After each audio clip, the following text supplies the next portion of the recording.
Hi, my name is Chandler Swanner, And I'm Yasmine Castañeda. and we did our report on social media inferiority.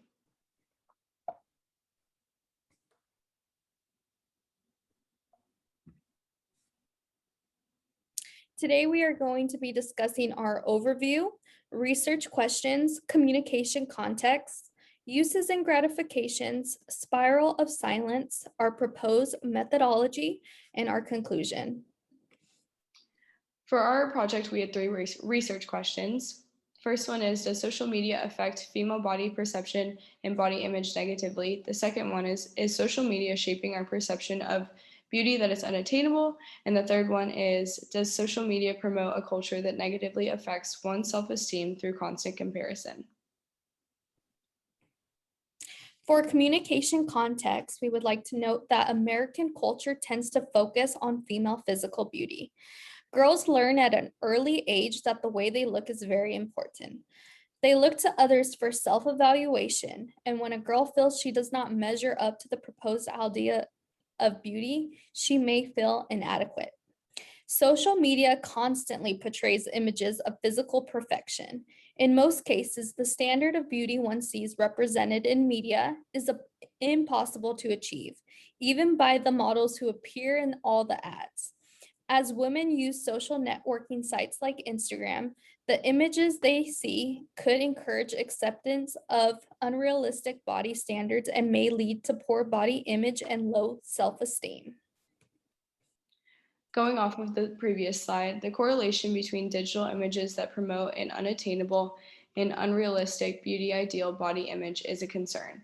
With the number of women on social media, advertisers have the opportunity to reach a large female audience and promote positive body image and open the door for women to express their authentic selves. The goal is to apply uses and gratifications and the spiral of silence theories to social media usage, social media comparison, and the effects of female self-esteem. The objective going forward is to focus on social media images that represent natural or unrealistic depictions of women, positive messages about being true to oneself, and an emphasis on embracing one's flaws versus altered images. We continue with a study by Jean and Wynn who explored the connection between Instagram use and a person's social anxiety, social comparison, and self-esteem. With the growing use of social media, the study reports increased concern that engaging in social media platforms like Instagram may lead to social anxiety, causing users to avoid social interactions or have reservations about connecting with others.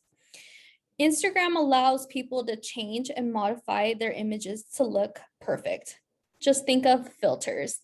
The study revealed that people who tended to compare themselves to those idealistic images on Instagram were more concerned about what others thought about them and would try to adapt to altered images depicted on social media.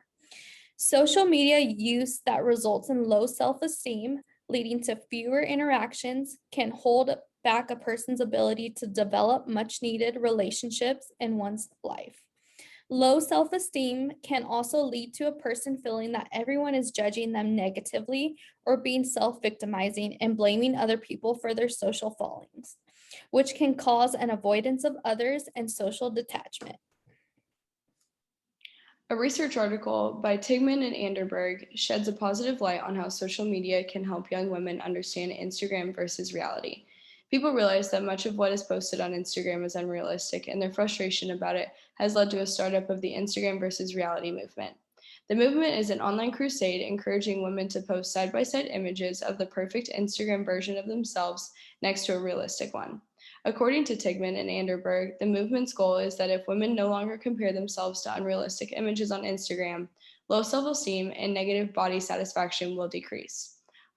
Our objective for future communication through social media aligns with the Instagram versus reality movement. By depicting a representation of real women of all shapes and sizes, we can help change the negative correlation between media and a misperception of beauty.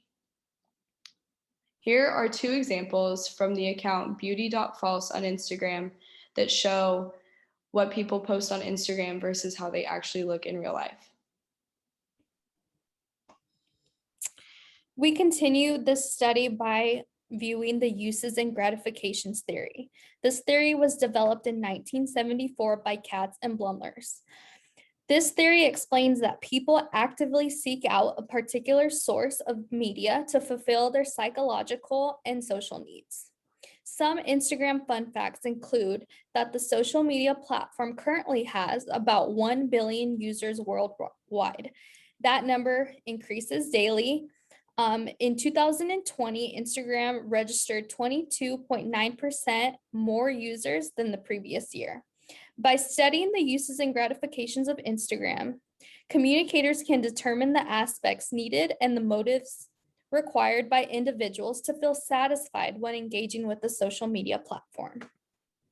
In addition to uses and gratifications, we have the spiral of silence theory. The spiral of silence theory was developed in the 1960s and 1970s by Elizabeth Noel Newman. The theory explains that people often remain silent if they feel that their opinions are in opposition to the majority view for fear of isolation or fear of retaliation. According to the SOS theory, most people are afraid of social isolation that promotes them to constantly monitor the behavior of others for signs of approval and disapproval. The spiral of silence theory can be applied to self-image and social media usage because users post altered photos versus original photos of themselves. Many users may refrain from posting a picture if they are unable to alter the image for fear that their peers will reject an unedited photo. For our proposed methodology, we hope to have a focus group. Our target population will consist of women aged 16 to 27. These participants will consist of two groups. One group will actively engage in social media platform Instagram. The other group will not. This group will then be asked to stand on their feet in a room set up with vertical lines. These lines on the floor will represent their attitudes towards questions. The lines will represent strongly disagree all the way up to strongly agree. Once everyone is standing on their feet, we will ask them a question regarding body image and self-esteem proposed with Instagram. They will then walk to the line of what they agree to be the best answer. With that, they will be given an opportunity to discuss their concerns for the group to hear.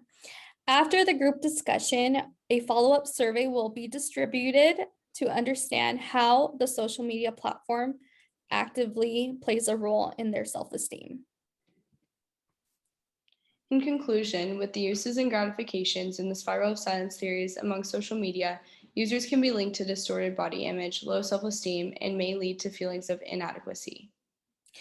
Social media platforms can benefit from the findings in the study by underlying how women perceive their own physical appearance in relation to what they may see through social media and what is inextricably linked. The negative side effects can lead to a future of disappointment and low self-esteem. Platforms such as Instagram should promote body positivity and start movements allowing women to feel secure in their own filtered photos. Thank you so much for listening to our presentation on social media inferiority.